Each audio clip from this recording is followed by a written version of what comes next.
Welcome back to the channel, it's Andy. We're back with FM23 and IFK Goteborg, and today we're in the Europa League. Last time we unfortunately lost to Galatasaray in the Champions League Champions playoff, which meant that we go into the Europa League phase. 24 sides will go through to the knockout stages or the playoffs. 8 sides will go out. Hopefully we will not be in that bottom 8. We've already played one game in this league, but today we are in the Netherlands and we're taking on Vitesse Arnhem, formerly known as the Chelsea B team. We've got a bunch of games to go through off camera. We'll recap what happened last time as well, and we've had our youth intake, so a few bits to get through today. Let's jump into it. As always, if you're enjoying the videos, drop a like, leave comments, subscribe if you haven't, or if you're new, turn notifications on, check out the second channel down below, and let's go into it. Let's see how we do in the Europa League. First time we're in this competition. Last season we were in the Conference League and we won the league, so we had Champions League qualifying, and we're now in the Europa League. So last time, as I said, we went out of the Champions League at the Champions playoff stage. We got thoroughly beaten in Turkey by Galatasaray. 5-1 was a pretty harsh scoreline, but it happened. We did gain a bit of revenge though. We did win the second leg by 3-2, which meant that we went out 7-4 on aggregate, and then we ended up in the Europa League phase. Off camera, we played a grand total of 6 games, the first of which was a home game against Mjällby, and we scored one of the fastest goals in the league's history. 26 seconds into the game, Michael Olivieri makes it 1-0. Amazingly, we scored a second within 2 minutes. Elias Hagen with the ball over the top, Kulikov controls it and crosses it for Marcus Berg. Berg scores 92 seconds into the game and it's already 2-0. And it took just 7 minutes for us to score our third goal. Hagen again creating the chance. Kulikov's shot came off the post. Olivier is the first player there. 7 minutes and 13 seconds and it's already 3-0. Mjällby did show some life though, and there was a 4th goal in the game after just 11.5 minutes. Jabara setting up Silas and it's 3-1. Marcus Berg sent through Olivieri for a first half hat-trick with 2 minutes to go in the first half. It's 4-1. And less than 3 minutes into the second half, he scored his 4th goal of the game. Marcus Berg with the square ball, and Olivieri puts it in for the 5th goal of the night and his 4th. Mjällby did score a second goal in the game not long after that, 49th minute of the game. Nenesson with the cross in there, Rosengren with the volley, and they get the second goal. It's 5-2. 73 minutes into the game, it's 6-2. Kulikov with a nice finish. In the 89th minute, we made it a magnificent 7. Ondrejka sets up Markovic. It ends IFK Goteborg 7, Mjällby 2. Then we had one of our probably best results of the season considering the circumstances. We were away against Elfsborg, went 1-0 down after 37 minutes, Adams getting the goal. And then in the 55th minute, a terrible header by Hausner into the path of Adams once again. And it's 2-0 Elfsborg, and we're staring down the barrel of a rare defeat. But then we managed to turn it around with 3 goals in the space of 7 minutes. Olivieri got the first one after 67.5 minutes. And we equalised after 72 minutes. Elias Hagen with the ball, Melvin Berg with the close range finish. It's 2-2, we've equalised. And then barely a minute later, we took charge and scored the winning goal. 73 minutes, or 73.5, and Olivieri with the finish inside the 6-yard box. And we turned around a 2-0 deficit to win 3-2. Great turnaround. Then we did play our first Europa League game of the season. We were away against Žalgiris of Lithuania and scored inside 9 minutes. Olivieri got that one. The home side did equalise in the 15th minute through Leonardo Vaca, headed down by Kazlauskas, and they equalised to the Lithuanians. We took a lead in the 39th minute as Žalgiris gave the ball away cheaply. Melvin Berg set up Kulikov. Not Marcus Berg, it's Melvin Berg. And not long after that, we got a 2-goal cushion and made it 3-1, 41st minute. Elias Hagen with this effort just ran without being challenged really and found the net. With 76 minutes on the clock, we scored our 4th goal of the night. Ruben Loftus-Cheek with a great through ball. Kulikov scores again. Žalgiris did get a 2nd goal of the night in the 85th minute. Eliosas with that one. And it ends a 4-2 win for us in Lithuania. Then we had something very strange happen. We had back-to-back goalless draws. AIK away from home, just 2 shots on target, poor in possession, and we just could not find the goal. We had 1 or 2 half chances in the game, but did not take them. AIK were, probably good enough to get a point. They didn't play too badly themselves. But then for the same thing to happen away from home against Osters, it was a bit of a strange one. Again, just a few shots on target, and chance-wise, we weren't great. We had a half chance, and that was about it. Again, defended well, clean sheet, but a couple of games where we failed to score at the other end, and that's rare for us. Usually, we're pretty good with scoring goals.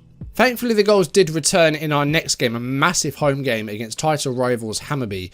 We did unfortunately go 1-0 down after 17 minutes. Daniel Maldini playing a part in the goal, and it was Djukanovic setting up Saidi for their first goal 17 minutes in. We equalised after 22.5 minutes. It was a set piece, and players stayed forward, and it was Manas Kuzu getting the goal, only his second goal of the season to equalise for us. And then we took a lead in the 28th minute, also with a great ball to Melvin Berg, and he puts in Markovic at the far post for the tap-in. The visitors, Hammarby, did equalise themselves after 41 minutes, Daniel Maldini getting away from the defender, and they equalise. But we scored the winning goal to make it 3-2 just 30 seconds into the second half, and it's Elias Hagen that gets it to give us a 3-2 win. So a couple of hiccups there with those 2 goalless draws, but other than that, we won the games, and in the league, we're unbeaten since the loss against Malmo. Malmo's still the only side to beat us this season, though they've done it twice. Next season's the season, I'm telling you. So we did win our first Europa League game against Žalgiris. We beat the Lithuanians 4-2 away from home. Vitesse are up next. Then we have a very, very tough home game against Napoli, and then we have Slovan Bratislava away from home. We host Dnipro and Heracles. And then going into the next calendar year, January, we have Benfica away from home, and then we host Hoffenheim. So there's some very tough games in there, but hopefully we can get enough points. We'll be able to get into that top 24. I'm pretty confident. If we have a look at last season, for example, and see how many points were needed, it was very, very close. And 8 points would have got you the top 24. 9 would have guaranteed it. So if we can win 3 games, that should be enough to get us in that top 24. And I feel like we can win 3 of these games pretty easily. Let's have a look at how the table looks. We did drop some points with those 2 goalless draws. We are just 1 point behind Malmo, though, who have now drawn 3 and lost 3. And we are level on points with Hammarby. Beating them really helped that. I did mention we have had our youth intake. It wasn't the greatest of youth intakes, unfortunately. We have some potential in there, but there's no like amazing 5-star player, unfortunately. But let's have a look at these sort of top players here. Starting with Lucas Nilsson, he's a central defender. He is 6'2" and he does a 15 jump and reach, but his technical attributes aren't really good enough. Matej Firehammer is an amazing name. He's an advanced playmaker. 11s, it's okay. There's a few things that I'd like to be a bit better here, but you know, he's probably not going to feature in our first team. Lucas Anderson is another centre-back, but can play a bit further forward. Again, 6'3" with 15 jump and reach, and he's brave. And he's a decent tackler of the ball. I think he'd be more likely to be a ball-winning midfielder than a central defender, because he's got the bravery, he's got the tackling, but again, he's just not very strong. So it doesn't really fit into either there, unfortunately. That's a bit of a shame. And then Dries Kadu, his natural role is a centre forward, even though he has 7 finishing. But again, he's kind of not really got anything technically. 10 passing, apart from the free kicks, is his best technical attribute. He's decent off the ball, so maybe he'd be better on the bench where he's not touching the ball. So it wasn't the greatest of youth intakes, but we did have some good players in last year's, so I'll be happy to take that as long as next year's is quite good. Otherwise, our head of youth development will be having some words. We have had a sale. Park Kanate has left the club and gone to Bulgaria to CSKA Sofia. He was complaining about lack of football. He wasn't getting in the team ahead of Tronsen and Larkesh, so he wanted to leave. I put him on the transfer list and offered him out on deadline day, and Sofia did come in. £225,000 is the fee. I probably could have got a lot more for him, but it's just a player that people wanted to kind of get out of the club. He is a homegrown player, unfortunately, because he came through at Malmo, so we have lost one of them, but I'm sure we can get a better one. But I'm sure we can get a better one in the next transfer window. I think that is everything that we need to go through, so let's jump into the game, shall we? Vitesse Arnhem away from home. Let's have a look at their side. Let's see who they have. Philip Koku is in charge, so we've got a very experienced manager. And looking at their team, I don't think I recognise anybody here. Of course, Vitesse used to be a ground for Chelsea loan players. Like when Chelsea were loaning like dozens of players from their youth teams and their sort of reserve teams, Vitesse was essentially like a feeder club for them, or an affiliate club. You know, Vitesse had players like Nemanja Matic in his young days and Dominic Solanke when he played for Chelsea as well. So thankfully it looks like they're kind of shaken that thing of being a Chelsea B team, because every single player actually plays for Vitesse. They don't have any loan players, not in the first team anyway. In team news, Ajanovic is the only player out injured. Otherwise, we have a clean bill of health, so that's good news. Fredrik Nilsson's going to come back into the side. I successfully rested him for a game, so he's back in the team at least. And this is the side we're going to go with for the game against Vitesse Dahlberg in goal. Tronsen, Bungsbo, Nissen and Hausner at the back four. Hagen and Kuzu in midfield. Ondrejka on the left. Melvin Berg on the right. Kulikov and Olivieri up top. Just so I save myself from any further confusion, I am going to literally put Melvin in his name because I keep calling him Marcus, and Marcus Berg retired last year.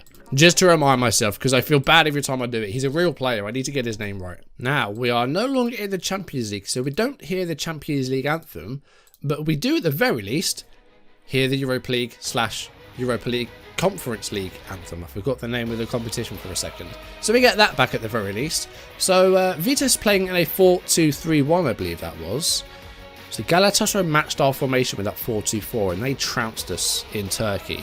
So hopefully this one will go a little bit better as we play our 4-2-4 and the teams come out for the Europa League. I like the orange for the Europa League. Like the green for the Conference League is good, but I really like the orange aesthetic. I don't know what it is about it. I think I just like the colour orange. It's just a nice warm colour, isn't it? But there we go. There's the anthem and there's the teams. Okay, first Europa League game on camera of the save. Fingers crossed it goes well.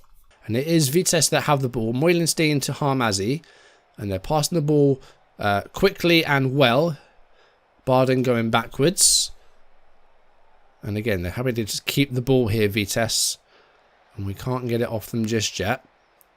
Here's Harmazi. And we're quite far forward. But that's not a good pass. Nissen gets it back. But we've immediately given it away. That's not good. Barden was onside. Bangsbo tries to clear. But it's still not away.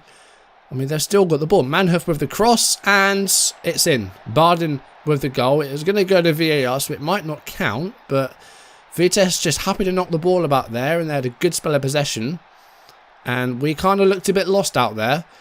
The goal has been disallowed, at least. Tronsen with a throw to Ondrejka. Now we're having a chance to get forward here. Reisinger has gone for it. Kuzu's gone for goal. Oh, and it's just hit the bar. That was very close. The goalkeeper had a moment of madness there. Melvin Berg. You can see it's all capitalised just so I don't forget. That's a good ball for Olivieri. He can set up Kulikov. Kulikov can set up Hagen here. And Hagen puts it in. And it's Vitesse 0. IFK Goteborg 1. No doubt about that goal. No VAR needed. And it's 1-0 inside 35 minutes. A little bit of a slow start to the game by us. But this is a great ball by Melvin Berg. He deserves to have his name got right. And Kulikov sets up Elias Hagen. Hagen continuing his goal scoring form from last season. And he puts this in front. I'm going to go for a calm down shout now that we are 1-0 up. We just need to make sure that we stay compact at the back and hold on and win this game. And that would put us in a really, really good position in this league. 2 wins from 2 would be really good, but Van Duivenboden goes for goal. Well, it's well defended by Nissen and Dahlberg there as well. We've got out of that one at least. Okay, half-time. We are in front, so that's good. But possession has been very much in their favour, and our passing hasn't been great. They did have the ball in the net, but it was disallowed. I'm going to go for a complacency shout if we can do that. I'm going to say don't get complacent. They seem motivated. That's good.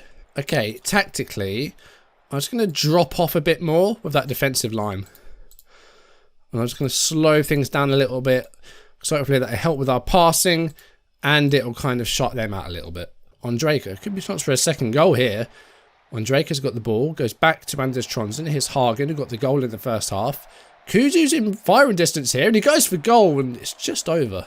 Right, 63 minutes. Look at making some changes. Melvin Berg's done well today, but just need to come off. Peñalosa is back to full fitness, so we'll get him some minutes. Hagen's going to come off. He deserves a rest. Ruben Loftus-Cheek is going to play. And Olivier has had a bit of a quiet game today, so Abdullahi's going to come on in his place. Triple change. And again, we'll go for a calm down shout as soon as we can. But we're looking good. If 1-0 went away from home would be good, but very few shots on target in the game. It's been another cagey match. Tronsen with a free kick here right by the corner flag. Goes for the far post, and Nissen, he does score. It hits it onto the post, and he gets another crack at it, and that's 2-0, and surely another 3 points in the bag. There'll be 2 wins from 2 in the Europa League. Let's see this again. Tronsen with a free kick.